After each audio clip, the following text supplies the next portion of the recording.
जय श्री माता जी। सभी सहयोगी भाई बहनों का आज के ध्यान सत्र में हम स्वागत करते हैं। कलेक्टिव बंधन।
तीन महामंत्र, उसके पश्चात श्री गणेश मंत्र।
परम पूज्य श्री माता जी कृपावंत होकर हमें ध्यान में संतुलन प्रदान कीजिए।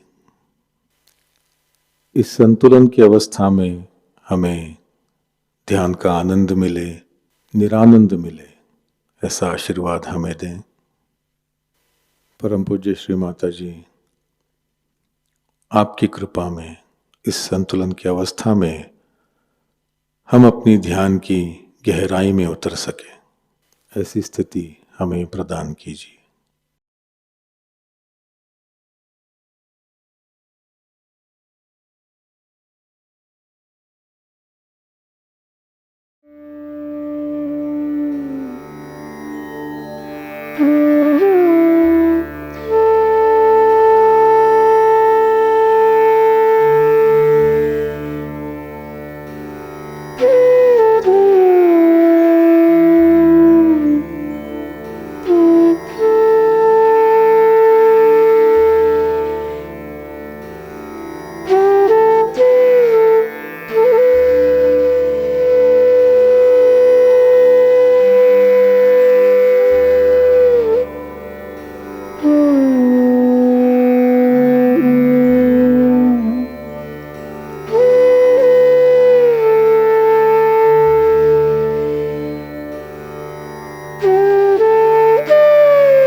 इसी ध्यान की अवस्था में हम परम पूज्य श्री माता जी की अमृतवाणी आत्मसात करेंगे।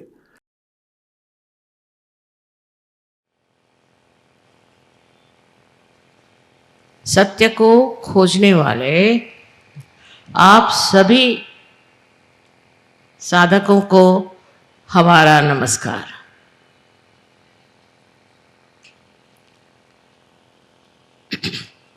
हम सत्य को खोज रहे हैं, किंतु कौन सी जगह खोजना चाहिए, कहाँ खोजना चाहिए, कहाँ ये सत्य छिपा हुआ है, ये पहले समझ लेना चाहिए। आप देखिए कि परदेश से हजारों लोग हर एक देश से यहाँ आते हैं और उनसे पूछा जाए कि तुम यहाँ क्यों आए, तो कहते हैं कि हम यहाँ सत्य खोजने आए। हमारे देश में तो सत्य नहीं, लेकिन भारतवर्ष में सत्य है, ये समझ करके हम यहाँ आए। और इस सत्य की खोज में हर साल हजारों लोग इस देश में आते हैं और हजारों वर्ष से आते हैं। आपने सुना ही होगा इतिहास में चाइना से और भी दूर देशों से लोग यहाँ आते थे और उनको पता नहीं कैसे मालूम था कि इस देश में ही सत्य निहित है, छिपा हुआ है। और उसकी खोज में वो दरी के अंदरों में घूमते थे, हिमालय पे जाते थे, हर तरह की प्रयत्न करते थे कि किसी तरह से हम सत्य को खोज लें, क्योंकि वो किसी भी धर्म का पालन करते हैं। लेकिन वो जानते थे कि सिर्फ इस धर्म पालन से हमें सत्य नहीं मिलता। ये तो एक मार्गदर्शक है, जैसे रास्ते पे इशारे पे लिखा जाता है कि रास्ता, किंतु इससे हम पाते नहीं। इसलिए इस अधूरेपन से परेशान हो करके वो अपने भारतवर्ष में आते थे। अब ये सत्य हमारे देश में था और है और अब भी है, और इस सत्य को पाना अत्यंत आवश्यक। अपने यहाँ की प्रणाली और प्रदेश की प्रणाली में बहुत अंतर है। वहाँ की जो ज्ञान की प्रणाली है वो इस तरह है कि अगर कोई बात कोई आदमी कहता है तो उसको फौरन वो देखने लगते हैं, उसका निरीक्षण करते हैं और उसका विश्लेषण करते हैं कि ये बात कहाँ तक सही है। ईसा मसीह ने भी अगर कोई बात कही तो उसका विश्लेषण हो जाता। उस विश्लेषण से जो असलियत है वो पता नहीं लगती और उसके दूसरे विद्रूप रूप सामने आ जाते। अब ये सोचना है कि अपने देश की प्रणाली कैसी। एक तो इस देश में कोई तो विशेषता पवित्रता है कि यहाँ इतने ऋषि मुनि और इतने मनन करने वाले महान लोग हैं हजारों वर्षों में, और वो बढ़ते बढ़ते 16वीं शताब्दी तक हम देखते हैं कि यहाँ गुरु नानक जैसे अनेक ऐसे साधु संत हो गए कि उन्होंने सत्य पे काफ़ी कुछ लिख दिया, काफ़ी कुछ कहा गया, समझाया गया।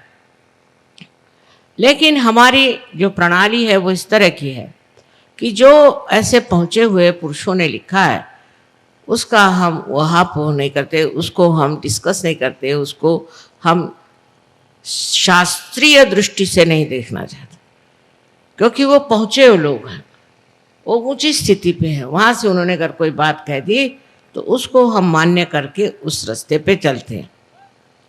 ये हमारे देश की विशेष तरह की एक प्रणाली है जिसमें हम एक श्रद्धा भाव से, एक विश्वास के साथ इस चीज़ को मानते हैं कि जो बड़े पहुँचे हुए आध्यात्मिक स्तर के ऊंचे मार्ग में रहते हुए लोगों ने लिखा है वही बात सही है, उसमें झूठ नहीं। और उसको पड़तालने का, उसका विश्लेषण करने का हमें कोई अधिकार नहीं, क्योंकि हम कोई ऐसे बुद्धिमान नहीं, ऐसे हम पहुँचे हुए लोग नहीं, हमारे में इतने शास्त्र वगैरह का कोई ज्ञान नहीं है, नहीं हम गहराई से कोई चीज़ जानते। एक बार इस बात को समझ लेने पर हम श्रद्धा पूर्वक उस महान तत्वों को मानते हैं जो हमारे सामने इन ऋषि मुनियों ने रखा।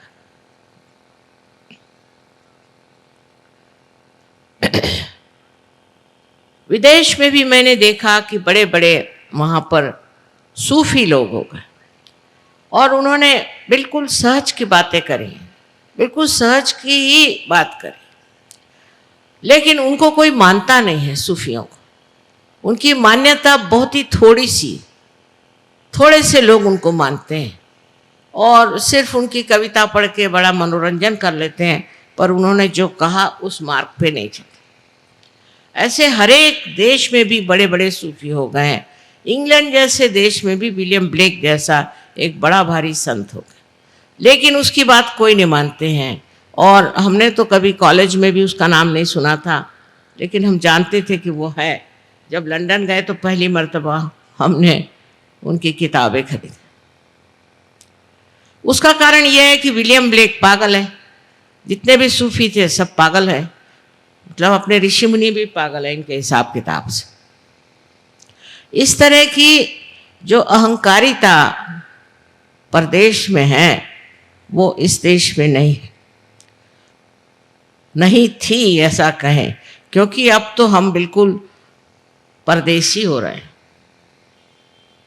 हमें अपने देश के बारे में कुछ मालूमात ही नहीं, हमारे स्कूलों में बच्चों को कुछ मालूम ही नहीं। किसी बच्चे से हमने पूछा कि तुम अजंता के बारे में कुछ जानते हो, तो कहना ये अजंता हिंदुस्तान में है कि बाहर है। अपने देश की जो संपत्ति है वो इतनी ज़्यादा, इतनी गहरी, इतनी अचल है कि उसको देखना, जानना हम हिंदुस्तानी अपना कर्तव्य ही नहीं समझते। यहाँ की संस्कृति के बारे में तो कुछ बता ही नहीं सकते। कितनों ने मुझसे कहा, खासकर हमारे जो परदेसी सहयोगी हैं, कि माँ आप एक किताब हिंदुस्तान की जो खासकर गहरी बातें हैं उस पर लिखो। सो मैंने कहा कौन सी गहरी बात है? कहले संस्कृति, भारतीय संस्कृति पर आप एक किताब लिखो। मैंने कहा ये तो महासागर, इस सागर में से मैं आपको क्या दे सकती हूँ? उसके लिए तो ग्रंथ पे ग्रंथ लिखने पड़ेंगे। एक छोटी सी बात हम सब हिंदुस्तानियों के लिए एक बताती हूँ मैं, मजाक की बात, कि एक फॉरेन लेडी थी, अम्बासडर की बीबी थी, वो हमारे पास है। सो गले में वो हार पहने हुए थे। तो मुझे कहले मेरे समझ में ये हिंदुस्तानी नहीं आते। मैंने कहा क्या हुआ? कहले मैं एक फूलों के दुकान में गई थी और उस दुकान में बड़ा सुंदर एक हार था, वो खरीद के मैंने पहन लिया। तो वो जो लड़की थी जिसने बेचा, वो पेट पकड़ पकड़ के हंसने लग गई और रास्ते में सब लोग मेरे ऊपर हंस रहे क्योंकि मैंने गले में हार पहन लिया। मैंने कहा अब इसको कैसे समझाएं? मैंने कहा भाई देखो, यहाँ कोई अगर आपका आदर करे तभी हार पहनाया जाता है। आप अपना ही आदर तो कर नहीं सकते, तो आप अगर खुद आदर करें अपना और हार पहन लें तो ये तो हिंदुस्तानी जो संस्कृति है उसके लिए एक बड़ी हास्यास्पद चीज़ है, इसे सबको हंसी आएगी। उससे कहा ये हिंदुस्तानी जो भारतीय आपकी जो चीज़ है ये बड़ी गहरी है। मैंने कहा ये तो आप कोई भी हिंदुस्तानी होगा ये बात समझ जाएगा कि इस तरह से अपने को आगे बढ़ा के रहना और इस तरह से अपने गले में हार पहन के घूमना, ये चीज़ बड़ी ही निंदनीय है, क्योंकि इसमें नम्रता नहीं, इसमें ये समझने कि हम हैं कौन, हम अपने को क्या समझे बैठे। लेकिन इस बात को लेकर के मैं कहूँगी कि महात्मा गांधी ने जो आंदोलन चलाया था वो बिल्कुल उल्टा फिर गया। जब हम गांधी जी के साथ थे, उनके साथ रहे और उन्हीं के बहुत सारी बातचीत और उनका ढंग जो था वो था, हालांकि वो भी प्रदेश के पढ़े हुए थे, कि अपनी भारतीय संस्कृति को उभारना चाहिए, उसके बगैर ये संसार नहीं बच सकता। इसकर संसार को बचाना है तो भारतीय संस्कृति का यहाँ एक बढ़िया उदाहरण होना चाहिए, मसला होना चाहिए, जिसको देखकर लोग समझ जाए कि ये भी एक ज़िंदगी है, इसमें भी एक आनंद है। और उनके यहाँ 4 बजे उठने की प्रथा थी। 4 बजे उठ के नहा धो करके और आपको प्रार्थना में जाना पड़ता, और प्रार्थना में जाकर आप बैठिए तो वहाँ सांप भी बहुत, कभी कभी एक आध सांप आपके सामने डोलता हुआ दिखाई देता था, पर कुछ कभी किसी को काटा हो बिच्छू ने भी तो पता नहीं। इतना वातावरण उनका शुद्ध था और वहाँ नम्रतापूर्वक सब लोग, हर एक जाति के, हर एक धर्म के लोग बढ़ के प्रार्थना करते और प्रार्थना में संगीत आदि सब कुछ होता था।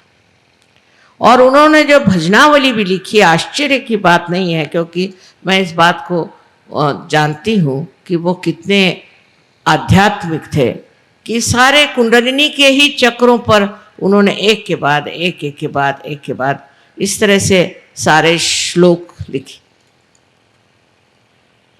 पूरे। सबसे पहले उन्होंने लिखा था तो गणेश की स्तुति, फिर सरस्वती की स्तुति। इस तरह से करते करते उन्होंने हर एक चक्र के जो अधिष्ठित देवता थे उनके ऊपर में अपनी भजनावली में लिखा था और उसी तरह से गाने का। उसके बाद बाइबल से भी लॉर्ड्स प्रेयर कही जाती थी, उसके बाद कुरान से भी कहा जाता था, और भी बुद्ध धर्म का भी और जैन धर्म की भी उसमें कुछ न कुछ श्लोक होते थे, पर पहला जो हिस्सा था उसमें एक एक चक्र पे बैठे हुए हर एक देवता को उन्होंने लिया था। इतने आध्यात्मिक दृष्टि से देखते थे, वो कुंडलिनी के बारे में जानते थे, चक्रों के बारे में जानते थे। सब कुछ जानते हुए उन्होंने इस चीज़ को लोगों में लाने की कोशिश की, ऐसी भजनावली लिखाई जिसमें इस तरह से सब चीज़ें लिखी। और अध्यात्म के बारे में बहुत मुझसे भी पूछते थे, मैं तो बहुत छोटी लड़की थी, लेकिन तब से वो पूछा करते थे कि तुम बताओ कौन सी गहनता हमारे संस्कृति की विशेष है। अब इस संस्कृति के बारे में कहना बहुत ज़रूरी है, क्योंकि गांधी जी को तो लोगों ने भुला दिया। गांधी जी तो बिल्कुल बेकार हो गए, क्योंकि उनका आध्यात्म तो कोई दिखाई नहीं देता। आज राजकारण में आध्यात्म की तो कोई बात ही नहीं कर। आध्यात्म में हम हिंदुस्तानी नहीं जाएंगे तो कौन जाएगा उसमें, कौन उसको समझेगा। आज आप देख रहे हैं यहाँ 75 देशों के लोग आकर के और बैठे, 75 देशों के लोग आए हुए हैं, और 75 देशों में ये आध्यात्म फैल गया और इन्होंने आत्म साक्षात्कार को प्राप्त किया और इन्होंने अपने संस्कृति को पकड़ा। अमेरिकन संस्कृति की नहीं, इंग्लिश संस्कृति की नहीं, फ्रेंच संस्कृति की नहीं, उल्टे जिस देश से आए हैं उस देश की संस्कृति को कहते हैं कि ये तो बिल्कुल ही पतन के योग ले जा रही, ये हमारे आत्मा का हनन करती, ये हमें नैतिकता से गिराती। इन लोगों ने समझ लिया, अब हम लोगों को नहीं समझना चाहिए। हम लोग तो ऐसी ऐसी चीज़ों का वर्णन करते हैं, ऐसे ऐसे चीज़ों के लिए लड़ते हैं जहाँ नैतिकता का विचार है ही नहीं। और सबसे बड़ी चीज़ अपने संस्कृति की देन है कि हम लोगों को नैतिक होना चाहिए। नैतिकता के अनेक नियम हैं, पर अपने देश में इस संस्कृति में सबको बिल्कुल पूरी तरह से स्वतंत्रता है, पूर्णतया स्वतंत्रता है कि आप स्वतंत्र हैं, चाहे आप नैतिक होना चाहें, चाहे आप कुछ होना चाहे हो जाइए, क्योंकि अंतिम स्थिति में आपको पूर्णतया स्वतंत्रता मिलती है। अब स्वतंत्र समझना चाहिए, स्व के तंत्र को जानना, यही स्वतंत्रता। और स्व माने क्या? स्व माने आपका आत्मा, आत्मा को जानना ही स्वतंत्रता है। शिवाजी ने कहा था फ्यूचर के बारे में, भविष्य के बारे में, कि स्व का तंत्र जानो। पहली चीज स्व के तंत्र को जानना होगा, और वही सहयोग है जिससे आप स्व के तंत्र को जानते हैं। और इस स्व के तंत्र को जानने के लिए सबसे सहज मार्ग जो है वो है भारतीय संस्कृति। इसकी गहराई में आप उतर ही नहीं सकते, क्योंकि आप पता नहीं कहाँ से कहाँ फेंक दिए गए। एक तो गलती ये हुई कि ऐसे लोग हमारे ऊपर आ गए कि जिनको भारतीय संस्कृति के बारे में कुछ मालूमात ही नहीं, जिन्होंने गांधी जी को लपेट के बिठा दिया एक तरफ में, तुम बैठे रहो। और उन्होंने जो बातें सिखाना शुरू कर दी वो सारी भारतीय संस्कृति के विरोध में। जैसे मैं चित्तौड़गढ़ की हूँ, वहाँ आपने सुना होगा कि पद्मिनी ने जौहर किया। उन्होंने जौहर किया था, औरतों की इज्जत और अब्रू, चैस्टिटी, ये सबसे बड़ी शक्ति है, ऐसा हम लोग मानते हैं अपने संस्कृति। जिस जगह औरतों की इज्जत और अब्रू हट जाती है वो जगह में राक्षस और ब्रह्म राक्षस और हर तरह के भूत आके रहते हैं। और ये बात आप साक्षात देख सकते हैं अमेरिका में हो रहा है। अमेरिका में इतनी गंदी चीज़ें हो रही हैं कि मैं तो आपके सामने बता नहीं सकती, पर यहाँ तक कि अपने ही बच्चों को माँ लोग मार डालते। और इस कदर गंदगी वहाँ है, क्योंकि आप अभी वहाँ गए नहीं, बाहर के ढोल सुहाने होते हैं, कि वहाँ के लोगों में ज़रा सा भी भय नहीं है, परमात्मा का भय नहीं, परमात्मा की शक्ति का विश्वास तक है कि नहीं पता। सब कुछ पैसा, सब कुछ पैसा, किसी भी तरह से पैसा ले। हमारे एक वहाँ हैं, उनसे किसी अमेरिका के आदमी ने कहा कि भाई तुमको इतना इतना रुपया देता हूँ, तुम फलानी औरत को मार डालोगे? उसे कहा ना ना, मैं कभी नहीं मार सकता। कहा क्यों? कहले नहीं नहीं, मैं मारना नहीं चाहता किसी, क्यों मारूं? कहले पैसे के लिए। कहले पैसे के लिए क्या? दुनिया के लिए मैं नहीं मार सकता। तो उसने कहा मैं तो मार दूंगा। कहा क्यों? क्योंकि इसमें पैसा मिलता है, सबसे बड़ी चीज़ है पैसा। फिर आपकी माँ को भी मार दो। जब पहले एक साहब यहाँ आए थे तो मुझसे कहने लगे कि माँ मैंने अपनी माँ को ही मार डाला। मैंने कहा अच्छा, कल तुम मुझको मार डालोगे? जो अपनी माँ को मार सकता है और माँ के प्रति जिसे श्रद्धा नहीं है, वो हिंदुस्तानी नहीं हो सकता, वो भारतीय नहीं हो सकता। माँ के तो बहुत वर्णन है, और माँ को तो हम शक्ति स्वरूप मानते हैं और उसी शक्ति की पूजा करते हैं। सबसे पहले सारे ग्रंथों में माँ का, माँ से ही सब शुरू हुआ। और इन लोगों की जो व्यवस्था है परदेशियों की, उसमें माँ का तो कोई स्थान ही नहीं।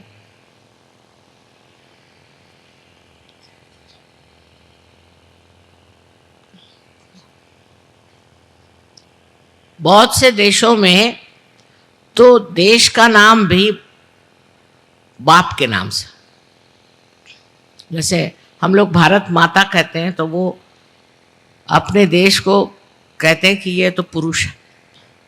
उसमें से एक देश है जर्मनी। आप जानते हैं जर्मनों ने क्या किया? अब रो रहे हैं जो कुछ भी किया उसके लिए, पर किया तो सही। ऐसे भारतवर्ष के लोग नहीं कर सकते। अब हमारे यहाँ समझ की कितनी कमी है।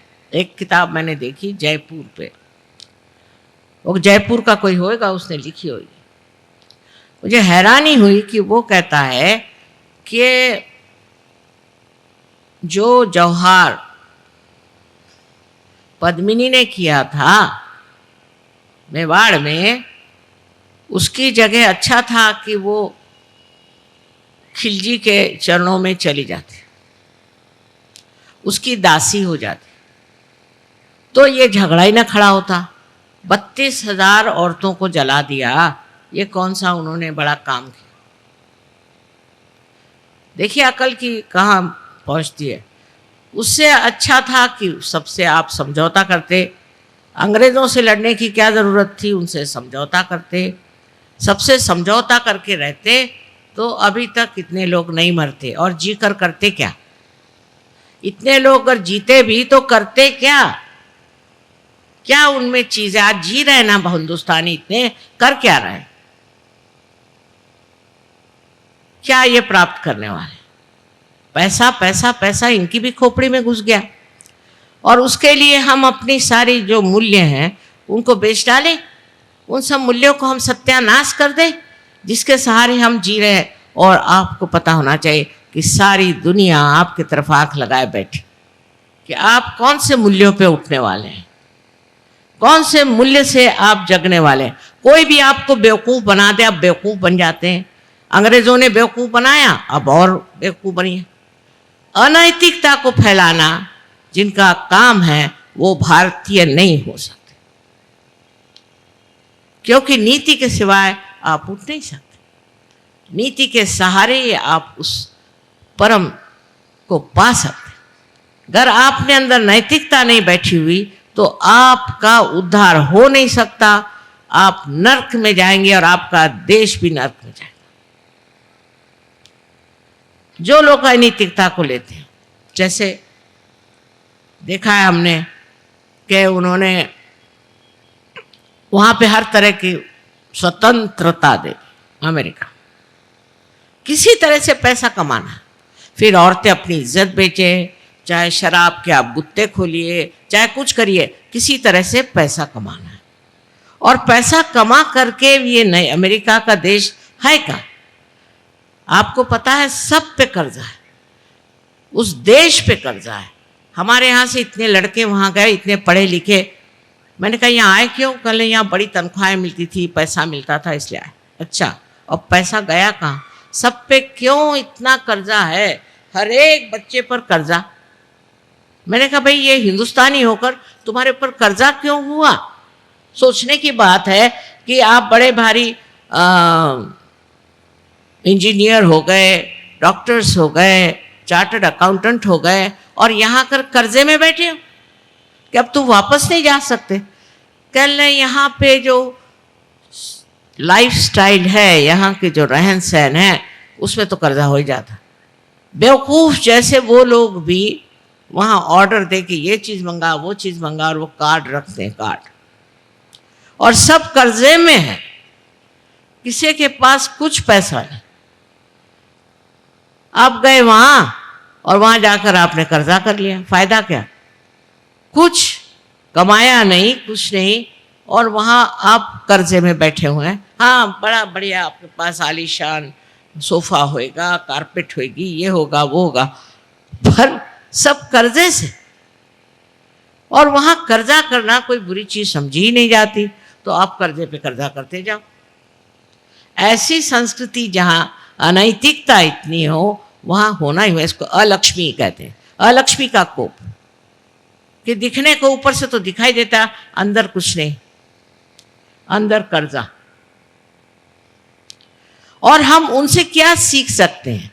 वो यहाँ सीखने आते हैं, और हम उनसे क्या सीख सकते हैं? इन लोगों से कुछ भी सीखने का नहीं। ये कहने में कोई भी डर की बात नहीं है कि अपने देश जैसा महान देश कोई नहीं, और हमारे भारतीय संस्कृति जैसी कोई भी संसार में संस्कृति नहीं। इसकी जो गहराई है उसको तक पहुंचना ही मुश्किल हो जाता है, क्योंकि हम भी इतने बेकार हो गए हैं। इस भारतवर्ष में लोग इतने बेकार हो गए कि प्याज के पीछे में वोट देते हैं। अरे सारी दुनिया हंस रही। अभी हमारे सहयोगी बाहर से आए तो सब एक एक थैला प्याज लेके आए। बताओ, शर्म करो, शर्म करो इस बात। बेवकूफ बनाना तो बहुत आता है लोगों को, लेकिन बेवकूफ बनना हिंदुस्तानियों को आता है। अभी ये लोग सब गठरी भर भर के अपने साथ प्याज लाए। मैंने कहा प्याज क्यों लिया?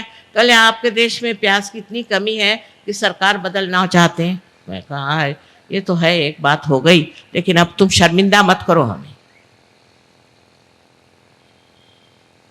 वो दिन गए जबकि देश के लिए लोग लड़ते थे, सब कुछ अपना त्याग किया। हम खुद कितने बार मार खाई इनकी, क्या क्या किया। मैं पूछती हूँ जो आज इतना अधिकार लगा रहे हैं, इनके बाप दादा ने भी कुछ किया देश के लिए, या इन्होंने कुछ किया है देश के लिए? जब संग्राम इस देश में हुआ था, जब लड़े थे लोग, जेल में गए, लाठी खाई, मार खाया, घर द्वार मिटा दिए, तब इनमें से कोई लोग थे क्या वहां? अब बैठ गए अधिकार जमा के कि ये नहीं होना चाहिए, वो नहीं होना चाहिए। मैं देख देख के हैरान हूं कि अनैतिक चीजें लाने में इतना झगड़ा हो रहा है। नीतिवान लोग जो थे उनको खराब करो, उनसे पैसे ऐंठो, वो शराब पिलाओ, उनको गंदी बातें सिखाओ, उनसे पैसे ऐंठ करके और सब खा जाओ। एक चीज है कि आपको ये सोचना चाहिए कि अगर आप सहज में आ रहे हैं तो आपको इस भारतीय संस्कृति को ही अपनाना पड़ेगा। फिर आप कोई भी जाति के हो, कोई भी धर्म के हो, कोई भी आपका विचार, उसके सिवाय नहीं हो सकता। और सहज मार्ग क्या है वो भी एक समझने की बात कि हम लोग श्रद्धापूर्वक किसी चीज को मानते, लेकिन अभी तक उसको पाया नहीं। इसीलिए झूठे लोग बहुत आ गए, गड़बड़ी बहुत हो गई, हर जगह गड़बड़ी होती है, मारा मारी होती है, सब होता है, माना। लेकिन इसके लिए बताया गया है कि तुम आत्म साक्षात्कार को प्राप्त हो। आप आत्म साक्षात्कार को प्राप्त करो। आपके धर्म का कोई अर्थ नहीं, आपके बातचीत का कोई अर्थ नहीं जब तक आपने आत्म साक्षात्कार नहीं किया। बुद्धि से नहीं हो सकता, ये बुद्धि से परे चीज है, ऐसे आइंस्टीन ने कहा है। अब लो और कौन चाहिए आप, ये बुद्धि से परे चीज है, बुद्धि से आगे है। सारे शरीर को, बुद्धि, मन को, सबको अगर तुम मानते भी हो तो ये कोई शाश्वत चीज नहीं है। शाश्वत चीज जो है वो बुद्धि से परे, जिसे परम चैतन्य कहते हैं, उसको उसने टॉर्शन एरिया कहा हुआ है आइंस्टीन ने। वो बेचारा, वो भी एक आत्म साक्षात्कारी था, वो कह गया, उस पर मार लोगों ने लगा दिया, साइंस हर जगह। इसने कहा टॉर्शन एरिया, तो वो कहा है कैसे मिलेगा, कैसे पाएंगे, मिल ही नहीं सकता, क्योंकि ये जो टॉर्शन एरिया है ये आत्म साक्षात्कार के बाद ही प्राप्त होता। तो पहले आत्म साक्षात्कार करिए। अब उसके लिए बहुत से झूठे लोग निकल आए अपने देश में, बहुत से तांत्रिक निकल आए, वो कुछ दौर धंधा कर रहे हैं, कुछ हीरा दे रहे हैं, कोई कुछ कर रहा है, उसी में फंसे जा रहे हैं।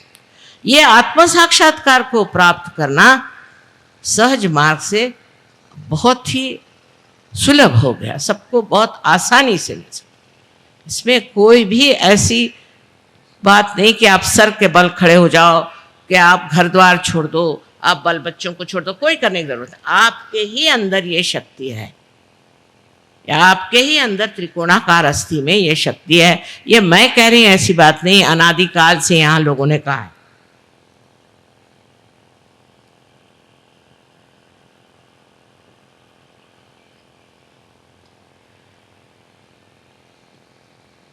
सिर्फ जो लोग कहते थे, मुझे आश्चर्य है कि हमारे यहाँ से इतने हजारों वर्ष पूर्व मच्छिंद्रनाथ, गोरखनाथ, ये लोग कहाँ पहुँचे, तो बोलीविया, बोलीविया में पहुँचे, जो कि हम लोग जा नहीं सकते, वहाँ बड़ा मुश्किल है। यूक्रेन में गए, कुछ हिस्से में रशिया में भी गए, और वहाँ जाकर के उनको बताया कि आपके अंदर ये शक्ति है और ऐसे ऐसे चक्र है, ये है, सब वहाँ बताए। और हम उन्हीं के वंशज हैं, उन्हीं के हम बेटे हैं, बेटियां हैं, और हम क्या जानते हैं, कुछ भी नहीं जानते। वो बोलीविया के लोग सब जानते हैं, पर वो कह रहे इसकी जागृति हमें नहीं आती, इस कुंडलिनी की जागृति लेकिन हमें आती नहीं, बाकी हम सब जानते हैं। हम एक बार वहाँ गए और एकदम आग लग गई, जैसे हजारों लोग बोलीविया के पार हो,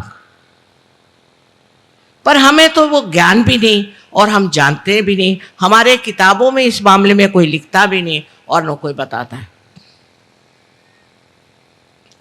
मानो हमको काट दिया, उस महान संस्कृति से, उस महान ज्ञान से हमको काट दिया, और काट करके हम अजीब एक पता नहीं कौन से देश के लोग बन गए। न तो अंग्रेज है, न धड़ी हिंदुस्तानी है, न धड़ी ये है, पता नहीं क्या बन गए हम लोग, हमें कुछ मालूमात ही नहीं। लोगों ने कहा अच्छा कुंडलिनी माने, कुंडलिनी माने, कुंडली की कुंडलिनी माने क्या, किसी को मालूमात ही नहीं है। सोचिए, इसमें जो सागर भरा हुआ है इस देश में, सागर भरा। अभी एक साहब मेक्सिको से आए थे, वो यहाँ पर एम्बेसडर हैं, तो मैंने उनसे कहा कि आपके यहाँ जो है बहुत ज़्यादा भूत विद्या है। कहले अच्छा, मैंने कहा मैं तो गई थी, मैं जानती हूँ भूत विद्या बहुत है वो। तो कहले वो साइकोलॉजी से चला जाएगा। मैंने आपकी साइकोलॉजी, साइकाट्री जो है वे एक बच्चे जैसी, उसकी चाइल्ड साइंस, उसमें कुछ है ही नहीं। आपको जानना है तो मैं बताऊंगी कि ये भूत विद्या, हमारे यहाँ जो साइकोलॉजी, साइकाट्री है, वो कितनी गहन, एक एक बातें उसके अंदर लिखी हुई है, और वो मैं समझाऊंगी तुमको। तो वो बेचारे बहुत ज्ञान पिपासु हैं, ज्ञान जानना चाहते हैं, लेकिन मेरे पास जब टाइम होगा तो बैठ कर उनको मैं समझाऊंगा। पर आप सोचिए कि आपके देश में इतना गहन, यहाँ ज्ञान का भंडार पड़ा हुआ है और आप कहाँ भाग रहे हैं? क्या कर रहे हैं आप लोग? जो देश आपके हिसाब से ऊंचे उठ गए, बड़े अग्रसर है, उनको जाके देखिए ना। आप लोग देखा नहीं? मैंने तो देखा है। वहां के लोग सुखी हैं क्या? अगर सुखी होते तो यहाँ क्यों आते? यहाँ आनंद को खोजने क्यों आते? वो तो ऐसी चीज है कि आज आपको एक छोटा सा घर चाहिए, फिर मोटर चाहिए, फिर फलाना चाहिए, फिर वो चाहिए। जो मिलता है उससे आप सुखी नहीं। उसके बाद दूसरी चीज चाहिए, उसके बाद तीसरी चीज चाहिए। तो उसके पीछे इतने भागने की जरूरत क्या? कोई समाधान नहीं, कोई संतोष नहीं। लेकिन सहज में ये सब मिल जाता है। सहज में आपको पूर्णतया समाधान और संतोष मिलता है। पर सहज मार्ग भारतीय संस्कृति पे बसा हुआ है। विदेशी संस्कृति नहीं चलेगी उसमें। जो सहज में आना चाहता है और आत्म साक्षात्कार लेना चाहता है, उसको पता होना चाहिए। अब ये औरतों को देखिए, बाहर से आई साड़ी आड़ियाँ पहन के बैठी हुई। इसका मतलब नहीं कि अब वो हरे रामा जैसे कूदते फिरिए, उसकी जरूरत नहीं। असलियत को पाना है, रियलिटी को पाना है, तो गहराई से उतर करके और इसमें समाना पड़ेगा, इसको समझना पड़ेगा। इसमें कोई ऐसी बात नहीं है कि जो आप नहीं कर सकते, क्योंकि आप इस महान देश में पैदा। ऐसा लिखा जाता है शास्त्रों में कि भारतवर्ष में पैदा होने के लिए हजारों वर्षों की पुण्याई काम आती। बताइए, हजारों वर्षों की पुण्याई के बाद मैं क्या देख रही हूँ, कैसे लोग पैदा हुए। और साहब, अभी हमारे ज़िंदगी में हमने ऐसे लोग देख लिए जिन्होंने देश के लिए अपनी जान निछावर कर दी, और अभी प्यास के लिए क्या बहे। शर्म की बात है। पद्मिनी ने 32,000 औरतों को लेकर जौहार कर दिया। हमारे देश की विशेषता क्या है? हमारे मूल्य पर वो सहज से जागरूक होंगे, क्योंकि मैंने देखा प्रदेश के भी लोगों में वही मूल्य जागरूक हो गए, क्योंकि ये हमारे अंदर बैठे हुए मूल्य हैं।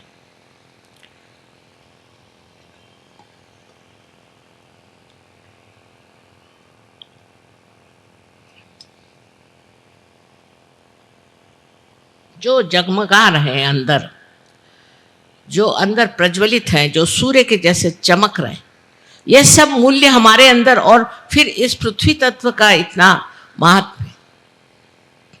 लेकिन हमने अगर ढक दिया, अपने ही को ग्रहण लगा लिया, तो ये मूल्य आपको कैसे दिखाई देंगे? ये आपके समझ में कैसे आएंगे?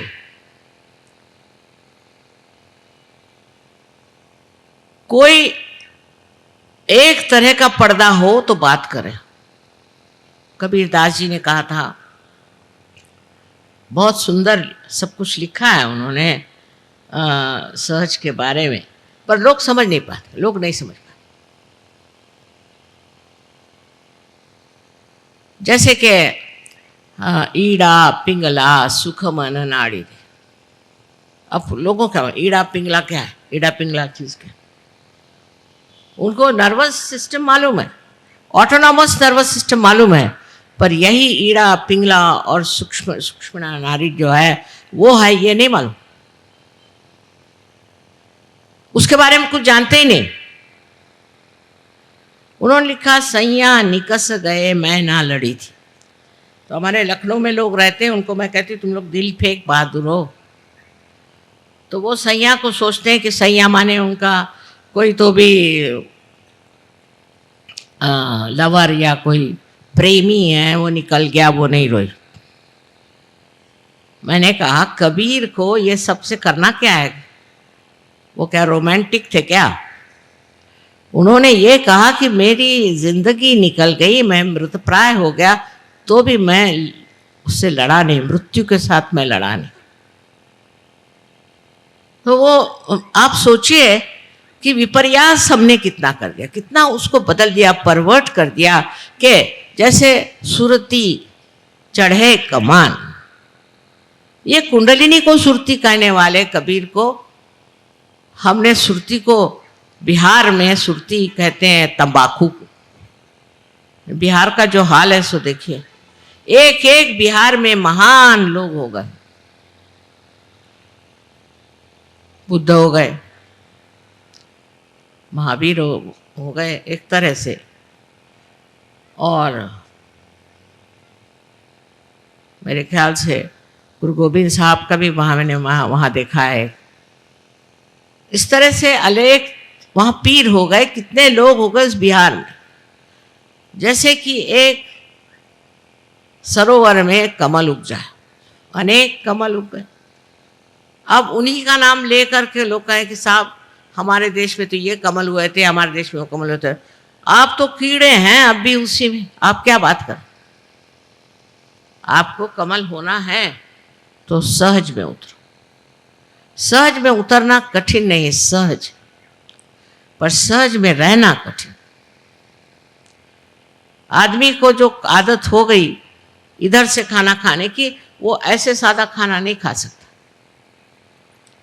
सहज में आप पार हो जाएंगे, आत्म साक्षात्कार आप प्राप्त कर लेंगे, इसमें कोई शंका नहीं। विशेष करके खास कर आप अगर भारतीय हैं तो सर आंखों पर, चाहे आप कोई भी जाति के, मुसलमान हिंदू कोई हो, आपका फर्क नहीं पड़ता। लेकिन इस आत्मा को प्राप्त करने के बाद उसमें जमना पड़ता है। जैसे बीज है वो प्रस्फुटित हुआ और उसमें से अंकुर निकल भी आया हो तो भी उस अंकुर को वृक्ष होना पड़ता है। वही हम लोग मार खा जाते क्योंकि चारों तरफ वातावरण ही खराब है। सिर्फ हम लोग वातावरण उसको सोचते हैं कि जो गैसी है, जिससे गैसेस निकल रही है, नहीं नहीं, विचार से भी वातावरण बहुत खराब होता है। इसकी भी प्रक्रिया बहुत खराब है। चारों तरफ से विचारों का आंदोलन जो चलते रहता है। खासकर हमारे अखबार वाले जो हैं वो तो एक कमाल के लोग हैं, पता नहीं कौन से देश के रहने वाले। मुझे तो भारतीय नहीं लगते, उनमें से किसी को भी भारतीय संस्कृति के बारे में कुछ मालूमात नहीं। बहुतों ने कहा कि माँ हम आपका एक सेमिनार या कुछ भी कहिए करने वाले हैं जिसमें सब हमारे अखबार वाले आए। मैंने कहा ना ना ना ना ना ना, मुझे उनसे बात नहीं करनी, उनके बस का नहीं, तो उनके बस का नहीं। रात दिन इससे उसको लड़ाओ, उससे उसको लड़ाओ, इससे झगड़ा करो, उससे झगड़ा करो, इसके सिवा और वो कुछ नहीं करते। पर अभी 30 देशों से यहाँ आए थे, 30 देशों से यहाँ आए थे लोग, जर्नलिस्ट आए थे, और उन्होंने कहा कि माँ हम चाहते हैं आपकी एक मीटिंग हो। और आश्चर्य की बात है कि 30 देश के जितने भी वहाँ से आए हुए थे सबके सब पार हो, सबको आत्म साक्षात्कार मिल गया और सबके हाथ में ठंडक आने लगा। लेकिन जिनका दिमाग चालाकी में चलता है, जो लोग चालाकी करते हैं, इधर से उधर झूठी बातें बनाते घुमाते हैं, ऐसे चालाक लोगों को सहयोग नहीं कुछ कर सकते। सहयोग चालाकों के लिए नहीं है, उसी तरह से मूर्खों के लिए भी नहीं।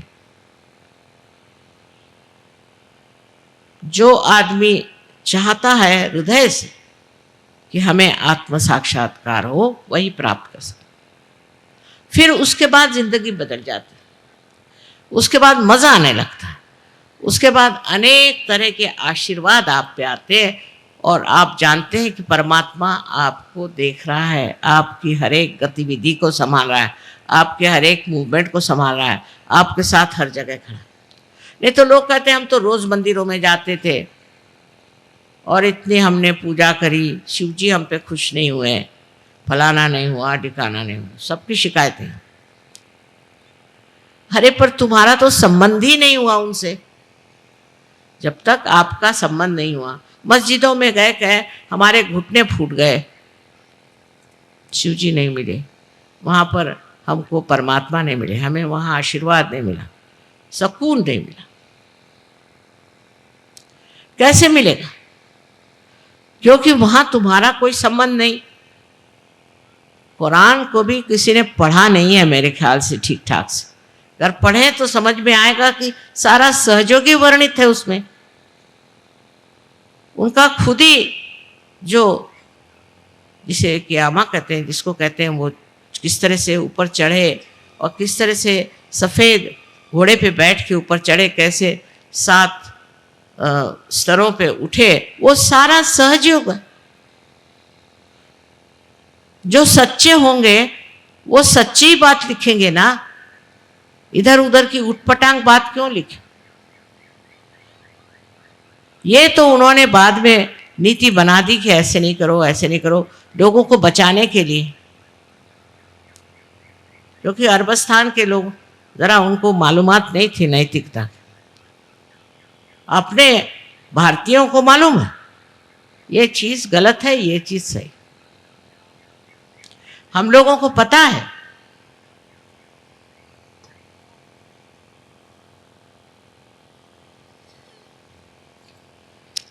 एक लड़का अंग्रेजी पढ़ने गया था कैम्ब्रिज में। उसने बताया, मुझे बड़ी हैरानी होती है कि ये लोग हर एक चीज़ को सोचते हैं कि एक बड़ा भारी आवाहन है, चैलेंज है। मैंने कहा कैसे? मुझे कहने लगे कि तुम ड्रग क्यों नहीं लेते? उनका मुझे नहीं लेना ड्रग, हमारे नीति में नहीं बैठते। कल ये कहाँ की नीति निकाल रहे हो? ड्रग लो, हम लोग सब ड्रग लेते, तुम भी ड्रग लो। ये तो तुम्हारे लिए चैलेंज है, तुम्हारी नीति के लिए चैलेंज है। उसने कहा मुझे नहीं ऐसा चैलेंज फैलेंज चाहिए। तो कह ले माँ, ये लोग तो सोचते हैं कि शराब पीना एक चैलेंज है, ड्रग लेना एक चैलेंज है, एड्स होना भी चैलेंज है। अच्छा, नर्क जाना भी एक चैलेंज है इनके हिसाब से। उनका तो सारी बुद्धि भ्रष्ट हो गई, मति भ्रष्ट है। और क्या कहें? अगर कोई कहे कि ये बड़ी अच्छी चीज़ है तो इसे क्या कह सकते हैं? एड्स वाले लोग तो मैंने कोशिश करी कि उनके दिमाग ठीक करें, तो वो तो मेरे सर पे चढ़ गए। कल हमने तो एक बलिदान किया है। बताइए। मैंने कहा काहे का बलिदान किया? कहने लगे कि देखो हम तो एक बड़े भारे फाइटर्स हैं, हम बड़े भारे लड़ाका लोग हैं, हम फलाना टिका। मैं कहा नमस्कार, तुम ऐसे लड़ते रहो और अपनी ज़िंदगी बर्बाद करो, और क्या करें? तुम तो कुछ आगे जाने वाले नहीं, वो तो स्पष्ट दिखाई दे रहा। तो इस तरह के वहाँ पर लोगों की प्रवृत्ति, कोई भी गलत काम करना एक चैलेंज। और हिंदुस्तानियों को सोचते हैं कि ये डरपोक हैं भारतीय लोग, बिल्कुल बेकार। और अब तो कमाल जो हो गई हम लोगों की, वो प्यास के मारे ऐसी शर्म लगती है मुझे कि अरे ये क्या इन लोगों ने हमारी दशा कर दी कि बिल्कुल ही हम लोग गए बीते बिल्कुल बेकार लोग हो गए। और इस दिल्ली शहर में कम से कम कितने ही लोग सहयोगी हैं? हजारों हजारों की तादाद में सहयोगी हैं। और पता नहीं कैसे ऐसी बातें यहाँ हो गई। अकल ही मारी गई है ना, जैसे पंजाबी कहते हैं मत मारना, वो चीज़। और ये चीज़ इतने जल्दी हो जाएगी ऐसे मुझे कभी संभावना नहीं। मैं सोचा था कि ठीक है अभी थोड़े दिन मैं बाहर काम करके आऊँ फिर देखूंगे, तो यहाँ तो हालत ही खराब हो गई है। तो पता नहीं कैसे लोग पैदा हो गए यहाँ पर। अब ये कह सकती है घोर कलयुग है, मान ले, नहीं तो इंसान इतना बदल नहीं सकता। और इस कलयुग में एक भ्रांति नाम की चीज़ होती है, वो दिमाग पे काम करती है। वो जब दिमाग पे आ जाए तो कुछ दिखाई नहीं देता कि अच्छा क्या है, बुरा, बुरी बात कौन सी, नीति कौन सी, अनीति कौन सी, इसका तारतम्य नहीं रहता। इसका कुछ पता ही नहीं चलता कि ये लें या वो लें। इसी घोर कलयुग में ही सह जाना है, ये लिखा हुआ। नल दमयंती आख्यान में नल ने एक बार कली को पकड़ा, उसकी गर्दन पकड़ी कि मैं तुझे मार डालता क्योंकि तुमने मुझे बहुत सताया, मेरे बीवी से मेरा विछोह कर दिया, मैं तुमको मार डालूंगा। तो कली ने कहा कि अच्छा बाबा मेरा महात्म्य तो सुन लो फिर मार डालना। उसने कहा तुम्हारा क्या महात्म्य, तुम तो दुष्ट हो। कले नहीं, मेरा एक महात्म्य, महात्म्य यह है कि कलयुग में लोगों में भ्रांति हो जाएगी, भ्रांत हो जाएंगे, माने बौखला जाएंगे। और उसी वक्त हजारों लोग जो कि गिरी कंदरों में खोज रहे हैं परमात्मा को, सत्य को, वो आशीर्वादित हो। वो लोग अपने आत्मा का अनुभव करें, उनको आत्म साक्षात्कार। इसलिए कली युग जो है बहुत ज़रूरी है, उसके बगैर ये होने नहीं वाला, और इसके बगैर मनुष्य इसे प्राप्त नहीं करेगा, इसको नहीं खोजेगा। ये जब बताया गया तो नल ने उसको छोड़ दिया, अच्छा आने दे तेरा कलयुग। ये घोर कलयुग आया और आपको सबको समेट रहा है, इधर ध्यान दीजिए।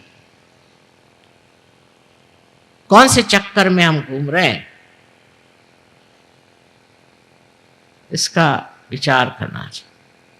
सहज के मार्ग में आने के लिए आपको कुछ नहीं देना, पैसा नहीं देना, कुछ त्यागना नहीं, कुछ नहीं है, इस तरह की चीज़ है ही नहीं। सिर्फ आपके अंदर बसी हुई कुंडलिनी का जागरण करना है। और जब वो जागृत हो जाती है तो अपने ही आप वो सहस्त्रार में समा करके और इसका भेदन करके और चारों तरफ फैली हुई ये सूक्ष्म चेतन शक्ति उसे एकाकारिता दे। एकदम सादी बात है, आपका आज तक उस सूक्ष्म शक्ति से कोई संबंध ही नहीं आया, आपने आज तक उस सूक्ष्म शक्ति को महसूस ही नहीं किया, उसको जाना ही नहीं, और बगैर जाने बगैर ही आप भगवान का नाम ले रहे हो, मंदिरों में जा रहे हो और दुनिया भर के उपद्रव कर रहे हो। मस्जिद में जाने से क्या होगा, वो दिखाई दे रहा है, किसकी अकल आई है, सब आपस में मरे जा रहे हैं। और मंदिरों में जा कर के क्या हो रहा है, जहाँ पैसे खाए जा रहे हैं, दुनिया भर का भ्रष्टाचार आ रहा है। ये क्या साक्षात नहीं है कि ये गलत, इससे कुछ न कुछ लाभ नहीं, उसके लिए कोई नहीं और चीज़ करनी चाहिए। ये सामने दिखाई दे रहा है, इसका साक्षात है, सामने साफ जो चीज़ दिखाई दे रही उसको पहचानना चाहिए कि ये रास्ते ठीक नहीं, इसमें कोई फायदा नहीं, ये बेकार की चीज़ है। जो पाना है अपने अंदर, अंदर के अंतरात्मा को जब तक हम प्राप्त नहीं करते तब तक इस अंधकार में न जाने कहाँ से कहाँ हम लोग भटक जाएंगे। इसलिए पहला ज़रूरी चीज़ है कि आप इस अंधकार से उठें और आत्मा के प्रकाश में क्या अच्छा और क्या बुरा, इसको पहले जानें। पर आत्मा का प्रकाश जब आता है तो सिर्फ इतना ही नहीं होता, ये नहीं सिर्फ होता है कि आप निरक्षीर विवेक जिसको कहते हैं वो जान लें, किंतु आपके अंदर जो सत्सत विवेक बुद्धि है वो बड़ी प्रबल हो जाती, और आप सिर्फ जो सही होगा वही करते हैं, जो आपको नष्ट करेगा, जिसे अंग्रेजी में सेल्फ डिस्ट्रक्टिव कहते हैं, वो काम आप करेंगे ही नहीं। और सारा ही काम आप अत्यंत प्रेम से करते, अत्यंत दुलार से, प्रेम से सारी बात करते। मेरे लिए भी बड़ा मुश्किल है कि कोई कठिन शब्द कहें आज, लेकिन मैं तैयारी से आई थी कि आप लोगों से कहूँगी कि और बेवकूफ़ी मत करो, बहुत बेवकूफ़ी कर चुके। अब ये जो सर्च के मार्ग से आप पाते हैं, पहले तो आप अपने अंदर शांति को प्राप्त करें। अपना देश शांति प्रिय, इस देश ने किसी भी देश पे आगाड़ी नहीं करी, किसी भी देश को लूटा नहीं, किसी भी देश की ज़मीन अपने हाथ नहीं। ये शांति कहाँ से आई? इतने हजारों वर्षों से हमने इतनी द्विधा उठाई तो भी ये चीज़ कहाँ से? ये इस धरती की विशेषता, जिस धरती पे आप बैठे हैं उसी धरती की विशेषता है कि हम लोग शांति प्रिय लोग।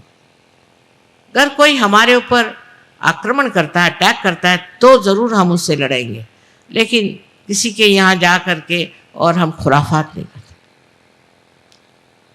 इस तरह की व्यवस्था अभी तक अपने यहाँ नहीं, और देशों में है अपने हाल, उचकाएं उसको, उस पर झगड़ा लगाएं, वहाँ जाके बॉम्ब छोड़े, ये सब हम लोग नहीं करते। ये नियंत्रण हमारे ऊपर अपने आप आया हुआ है, स्वयं आया,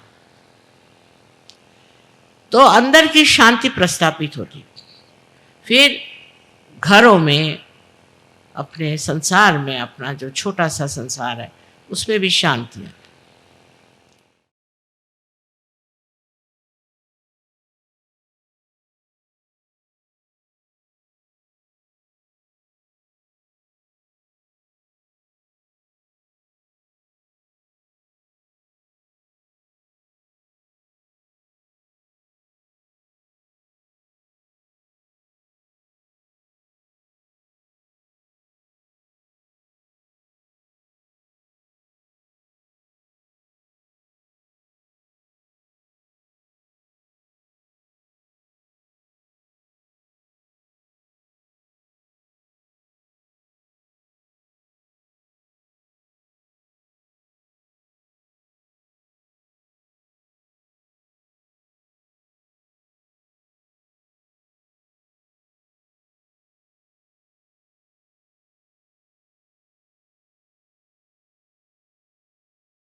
जय श्री माता जी। परम पूज्य श्री माता जी, कृपावंत होकर आप हमें निर्लिप्त साक्षी बनाइए। परम पूज्य श्री माता जी, कृपावंत होकर आप हमें ऐसी स्थिति प्रदान करें जिससे हम आपकी लीला को देख सकें। जो भी घटित हो रहा है उसको साक्षी भाव, निर्लिप्त साक्षी भाव से देख सके। परम पूज्य श्री माता जी, हमसे जो भी कार्य हो, जो भी कर्म हो, वो सब हम आपके पावन चरणों में रख सके, पूर्णतः समर्पित होकर रख सकें, ऐसी स्थिति हमें प्रदान करें। परम पूज्य श्री माता जी, आपके प्रति अनन्य भक्ति हो, इस तरह का आशीर्वाद और ऐसी ध्यान की स्थिति, आध्यात्मिक स्थिति हमें कृपा कर प्रदान कीजिए।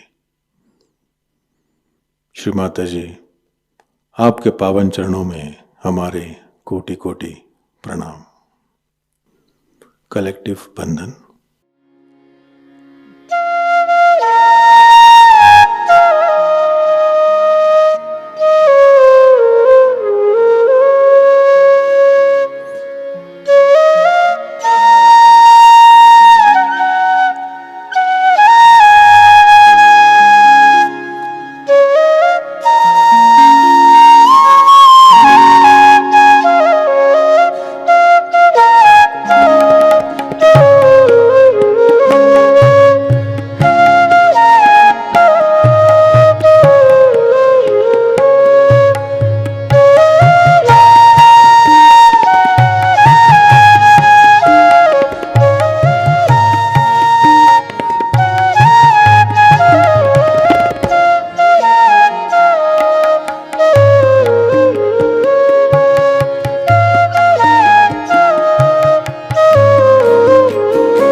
आज का ध्यान केंद्र यहीं पर संपन्न होता है। जुड़े रहने के लिए बहुत बहुत धन्यवाद।